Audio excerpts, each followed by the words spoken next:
social media had an impact on the margins of the election.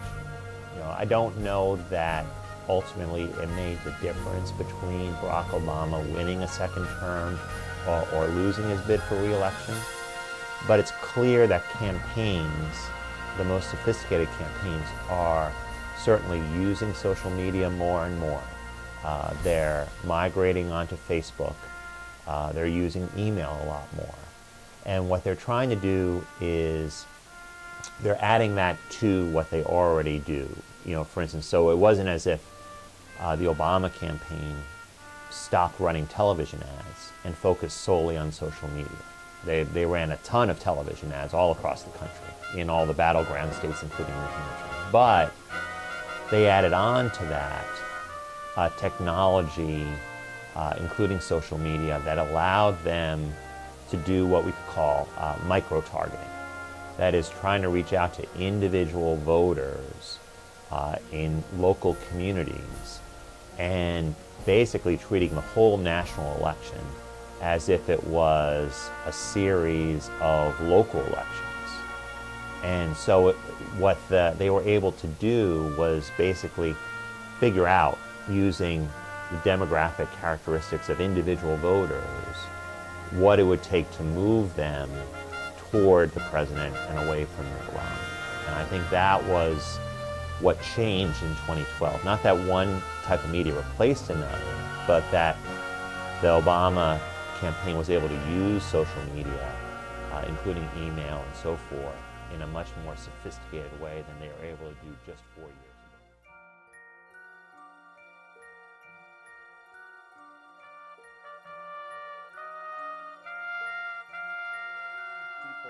Advertising, including political advertisers, are painfully aware that people aren't captives of their television sets the way they were, say, 30, 40 years ago. And so if they, as you say, if they want to avoid advertisements on TV, there are all sorts of ways to do so. You can change the channel, for instance, or a lot of times people aren't watching TV the way they used to. People TiVo television shows, they can fast forward through ads and so forth. So even though both the Obama and Romney campaigns spent a lot of money on television, they're looking for other ways to reach out to voters at a time when it's all about video on demand.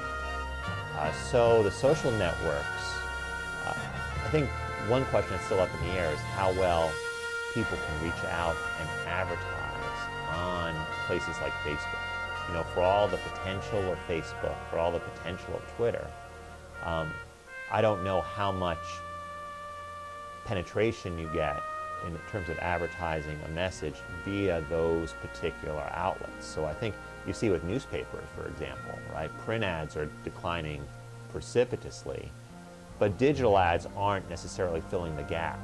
So there's a bit of a vacuum there in terms of advertising on social media. So I think the Obama campaign took this all of the above approach. Like, we'll try and reach out through Facebook and so through social media and add it to what we're doing. But it's still kind of an open question exactly whether that's going to fill, one's going to fill the gap with the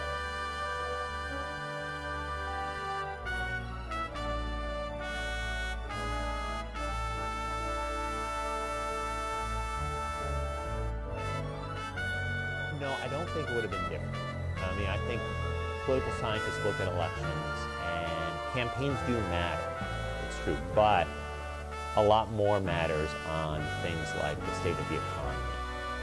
So, for instance, if the economy had been going into recession in September of 2012, then I think despite all of the Obama campaign savviness with social media and so forth, that would not have saved them from losing.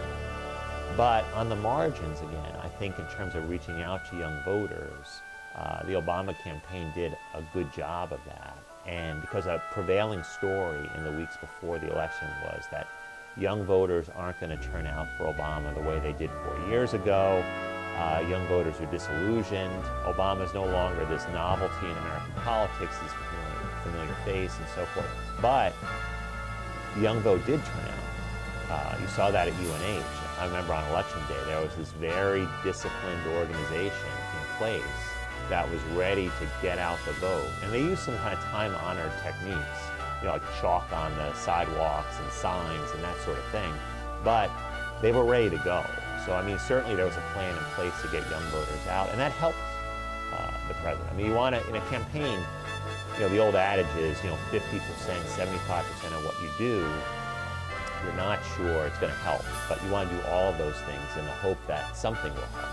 I think that's what the Obama campaign did. So it helped, but the fundamentals, so to speak, for Obama were good enough, I think, that he could be pretty confident.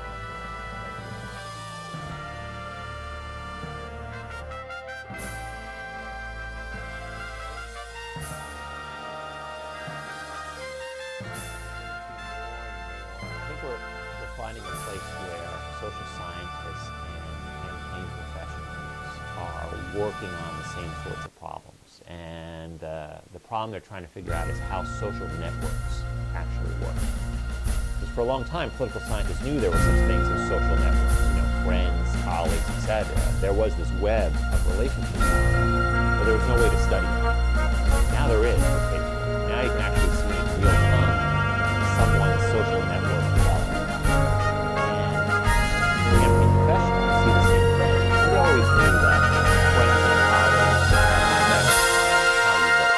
And that might be, that friends and colleagues might be more impressive than, say, a television. But the question was how to reach out and connect with those people and kind of invade someone's social network. Well, now it's clear to both how to do that.